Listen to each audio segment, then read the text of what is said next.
Oh, I figured I'd find you in here. Yeah. Hey, come here.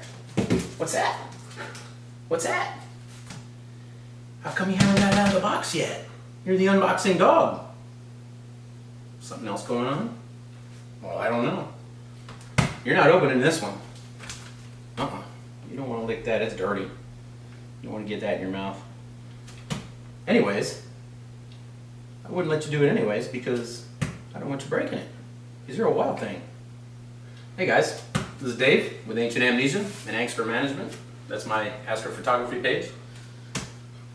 I'm gonna just go out on a limb and say that we needed some new gear. A couple of things we're doing, just the present gear, the Celestron C8 with the fork arm mount and the Alt-Az type of tracking was just not accurate enough.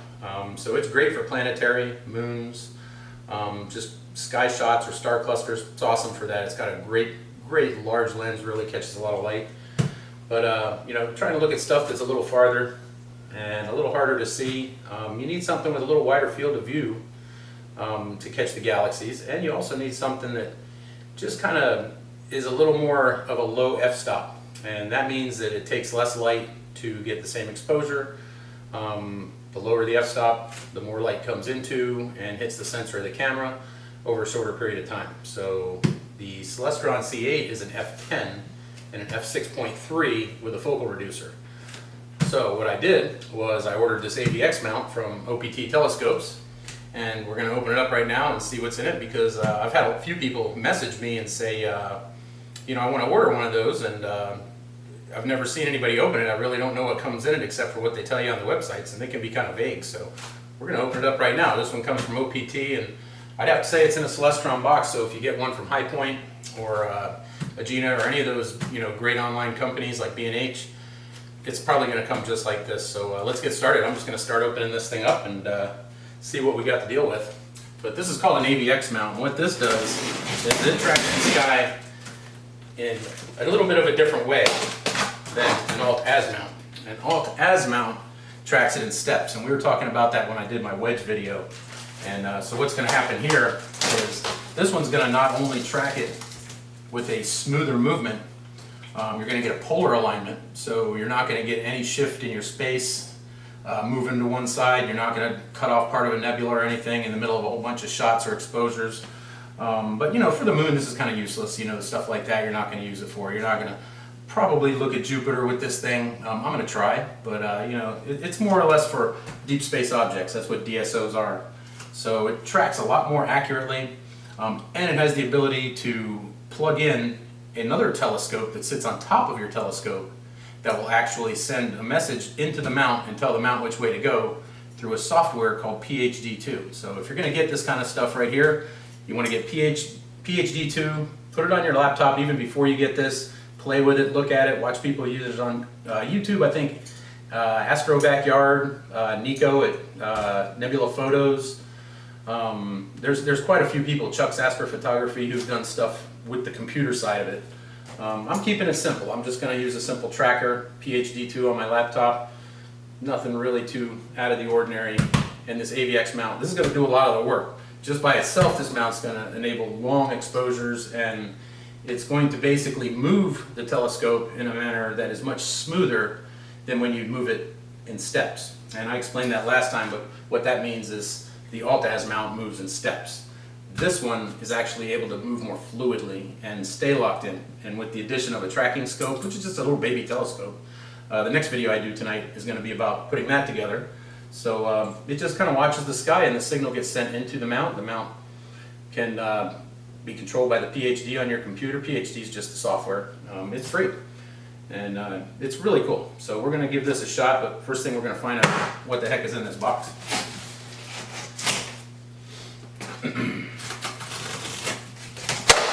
There we go. And you'll notice I have this on bar stools. I like bar stools.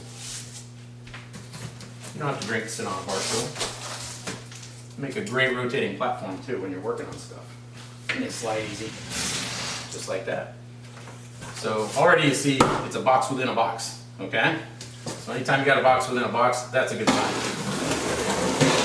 Some of your companies that really don't care a lot, they'll just throw it in a box and then pack it full of bubble wrap and peanuts and all that crap. Actually, reboxing it is an excellent choice. So, instructions right on top.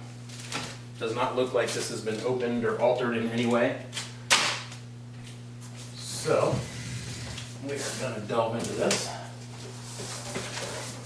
The double box. Now this is also boxes within a box, within a box, within a box. So it's kind of like one of those Russian dolls. So we're just going to kind of concentrate on getting everything out. And then we'll do a little inventory. I'm guessing that's the weight. That right there feels like, geez man, probably 12, 13 pounds. Holy crap. That's why the UPS guy looked a little sweaty when he dropped it off. Yeah. Padding's okay. Not too bad. Doesn't look like anything got smashed or bungled. This box over here is, I guess, just tossed in there for spacing with a couple little plastic pieces in there that I'm sure they're just trim or something. Okay. Now, got this big old guy.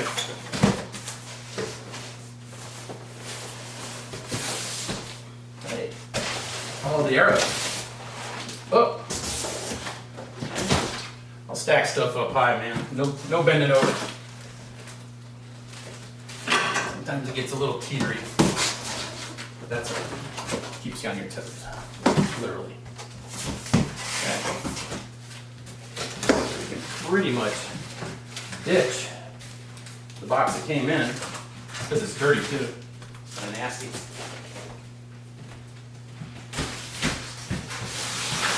Over there.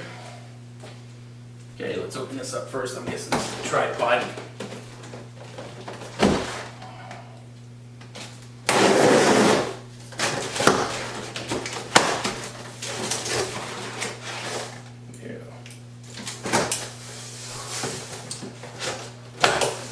Yep.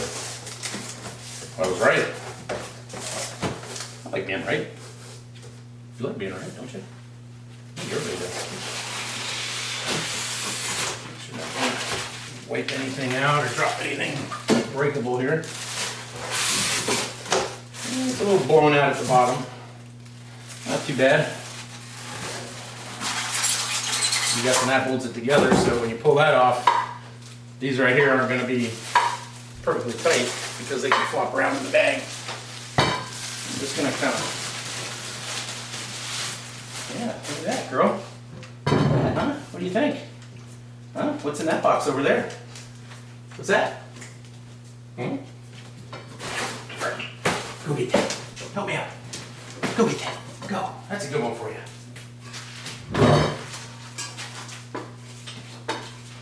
Okay. This is a whole lot bigger than the Celestron mount. Actually, this is a Celestron mount. It's a whole lot bigger than the tripod that I have for my C8. These legs are like twice as thick. I mean, jeez.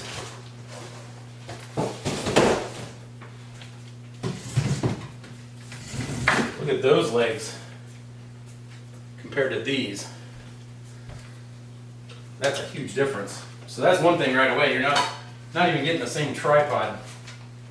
Getting a tripod, you could put those legs inside here all day. So that's nice to see, because this is going to be a pretty nice rig that we're going to put on top of here. Alright, it's got a pin right there on the top. I'm sure we'll find out what that's all about. This part is where you hang your accessory tray. That would be this guy. Okay. You might as well get that out of the way and put that sucker on. Let's take along here. This is kind of like the one that I have on my other telescope. It's pretty similar. Holds the same size eyepieces. That's really cool to have. You'll find yourself not putting eyepieces in it though. I found a way to hang my phone in there, and I'll tuck any loose wires or anything inside the holes that typically are using for eyepieces. I don't even use eyepieces. I think when I first got my telescope, I think I might have looked through the eyepieces for an hour and said, nope, this isn't for me. I'm not gonna squint through this thing when I can just slap a camera up on that sucker. So that's what I did. And then I got the camera, and next thing you know, I started taking pictures. Not that great at it yet, but I'm learning. Thank you, Travis, Nico, Chuck, all of you guys, man, props. Learned a lot from your channels. One thing I did learn from a lot of these guys is don't take it too seriously. As long as you're not breaking your gear, not really being clumsy, you don't really have to worry too much about this. This stuff is pretty good. Alright. So it looks like the mount goes on here, that bolt comes up, and enables me to tighten down the accessory tray. Woo! What are you doing? Huh? What are you doing? Alright, let's see what we got here. I guess this is the head. The mount itself. Love these bar stools. 29 bucks, I'm waiting.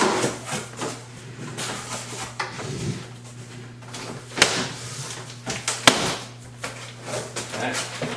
So far, no popcorn. Hallelujah. Alright. Here is this is a Nexstar hand control. This is the standard hand control that comes with all Celestron computerized telescopes and mounts. But I use a StarSense, which is a automatic alignment tool that takes pictures of the sky and knows where it's at by the pictures it takes, aligns the telescope, and boom, you're done within 3 to 5 minutes. You know, a little bit more money, but boy, it just takes a lot off your mind when you're setting up, not having to align. All right, it looks pretty beefy. Try to find a good way to grip it. Okay. This doesn't look like it's ever been opened or taken out or any of that. Still has that fresh, right out of the factory smell.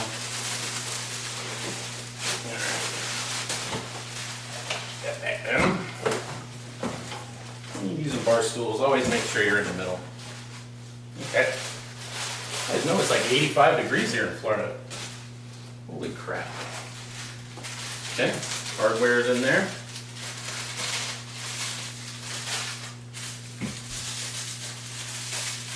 Well, they actually knurl the ends of these knobs, which is nice.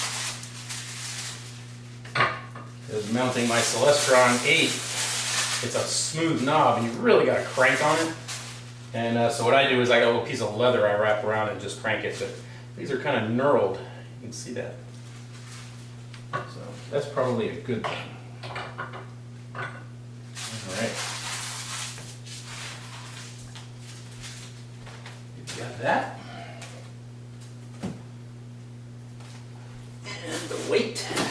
What is this? Sometimes they just put empty boxes in there for padding. But I have a feeling there's something in here. Oh yeah. Little power supply. The cord that goes between the mount and the controller. Alright, so this one is a 12 volt. Has a car plug on the end of it. Which I guess it's kind of cool if you're going to drive out and use the telescope somewhere. You don't have to plug in a generator or any of that, because usually when I go out, I'll bring a little Ryobi generator and plug all my stuff into it, and then I have a fan, and because it's Florida, it's hot. So, looks to me, you know, sometimes I follow instructions, sometimes I don't. Looks to me like I was correct about that going up through the middle of this, but not quite so sure how that sits. Or if there's another piece, so I think we're gonna make sure that the weight is the only thing in here, and go from there.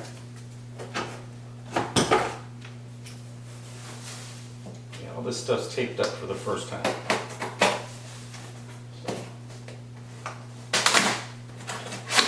Good.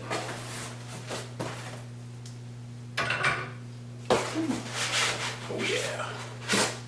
That's a big old sucker. Well, the weight's the only thing in there. Yeah. Got a nice big wing on there to tighten it down with. Let's go ahead and loosen that up till it's just good to just loosen this up now, because you're going to put this on and you'll forgot to do that. Bam, it hits it, and then you got this monstrosity in your hands. You're trying to hang on to it while trying to unscrew that. So looks to me like this is a pretty simple setup. I think we're going to just go ahead, take this, and we're going to look here. See that? So it looks as if this is going to fasten right up from the middle, and then it's going to kind of just ride on that lip. Pretty hefty little guy. Where's that going to go? And there we go. A little rubber capped piece right there. Looks like it just kind of sits that way right there. Nothing fancy. Nothing else in there. I don't see it.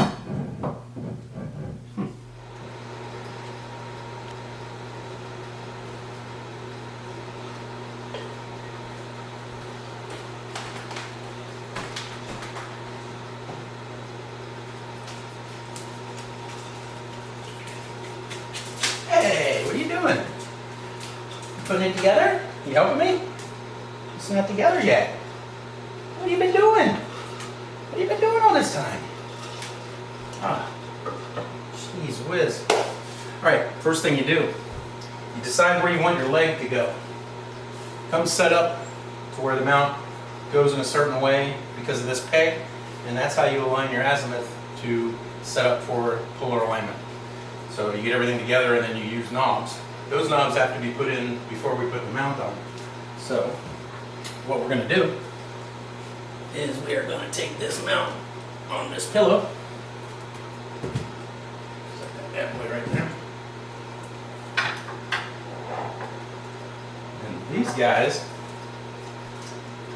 are going to go up in here, and they go sideways from each side.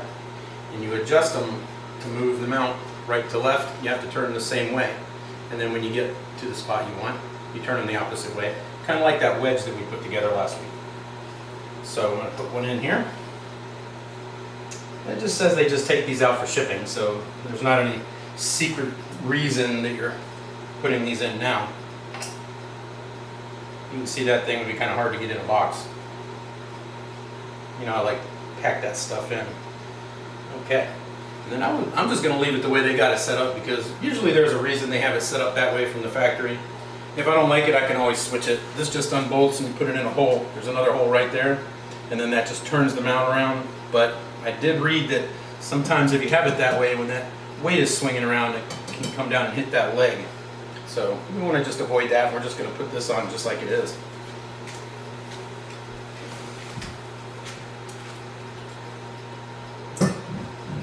And you can kind of see where that goes. See how that is? These knobs that I just put in kind of keep it from going any farther than that. And then you just take this. Now you bottom the bottom one out so you can use it to tighten it. And you want to make sure you don't go up too fast, because this is going to center right into the tripod legs.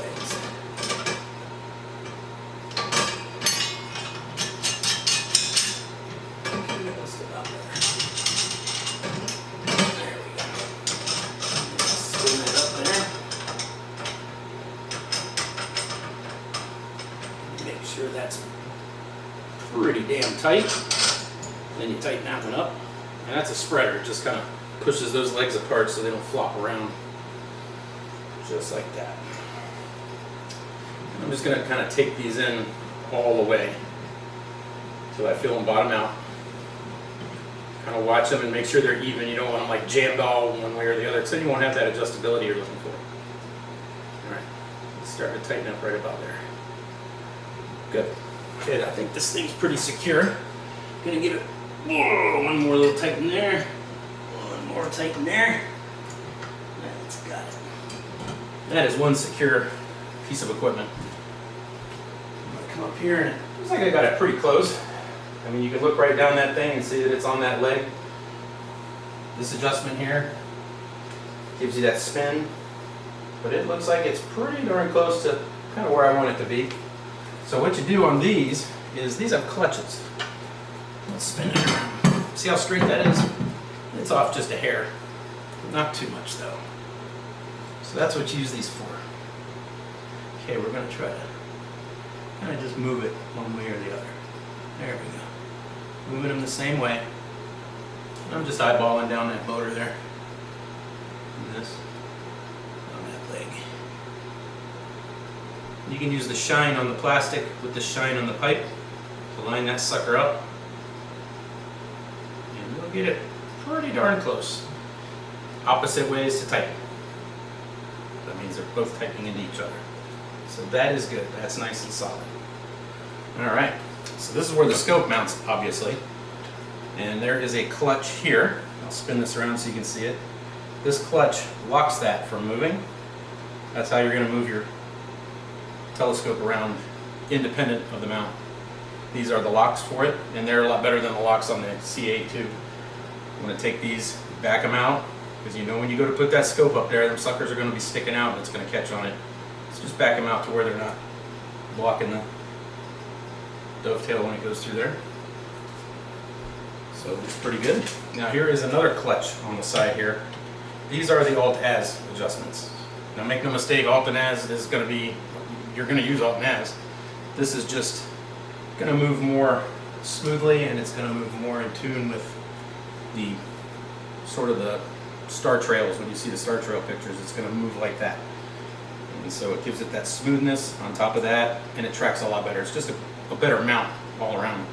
So that's pretty much that. And then what you want to do, I don't have the scope on here, so I do not want to go and put that weight on here yet. But this is going to screw up in here. And that is where the weight will mount. Turn this around so you can see that. Usually I'll try to support the tripod a little, but this is light. There's no weight on this, so it's not a big deal if you lift it by that. And it looks like it's got a locking collar, so I'm going to run it up as far as I can there.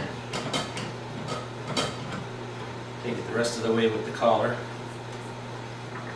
And then at one point it's all going to spin together. And you just kind of make sure that's locked down tight so it doesn't spin. And give it a little twist here. Make sure that that's twisted tight and that everything's nice and solid. And then screw this bottom piece. This is what keeps the weights from sliding off. If they come loose, which they will. They'll just go sliding down if you have a night where it drops real quick in temperature. Things will expand at different rates. Okay, so we're just gonna, we've already backed that out. Like I said, if you had that tightened in, bam, oh, now you're struggling with your back. Back these guys out. And then just spin that lock up in there. And I'm just gonna take this up high because there's no camera on there or anything. It's just, no need to have a bunch of weight hanging over. And you just adjust the weight of the telescope to the mount using this sliding weight. Super easy. I mean, this is like a caveman could do it. So basically that's it. You know, you got a couple of cables, you got a couple of things to put together to hold accessories on the legs, or you know, whatever these are. But this is a hand control that clips on the leg. That's actually pretty cool because the hand controls do not hold up real well as far as the clips. If you're hooking that thing on in the dark, a lot of times you'll bend it too far, you get pissy with it. That's what happened to me. I got pissy with it. Yeah, sort of like a handheld little guy there. That's pretty cool. Or for the hand control. Interesting. Somehow. I'm guessing I'll be figuring that out.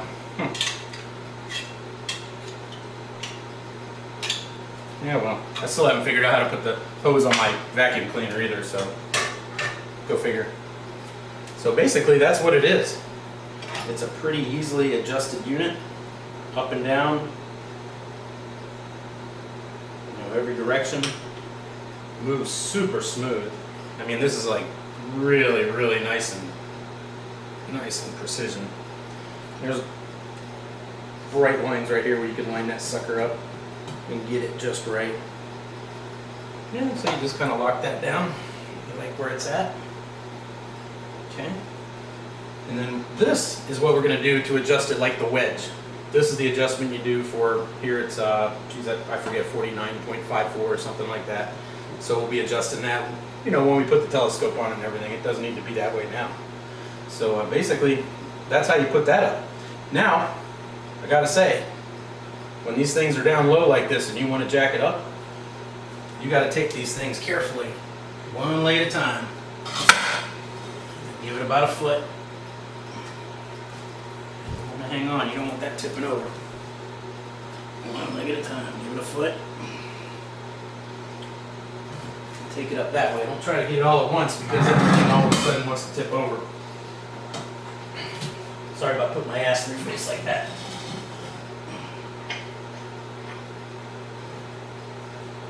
We'll be counseling at the end of the video. Alright, so that's pretty comfortable height. Remember, if you kick these legs out too far, they're going to kind of get wobbly, and if you have a backyard where cars are going by and stuff a lot, they'll actually move the ground. Keep the legs as short as you can where it's comfortable for. If you're doing visual for this, of course, you know, you're having to bend down and look in it a lot, so that's not going to work for you, but you're not going to do visual with an AVX mount. This is specifically for deep space and tracking, so, you know, visual, you probably jack the thing up to your eye level. So it looks like a pretty good unit to me. It was packaged really well, and I'll be looking forward to using it. I'm going to do a video here in about 20 minutes on putting the telescope together, so I'll finish up a little of my drink and then come back and we'll talk about that. Thanks for watching. Make sure you guys subscribe. Ancient Amnesia and Angstrom Management. Thanks a lot, guys.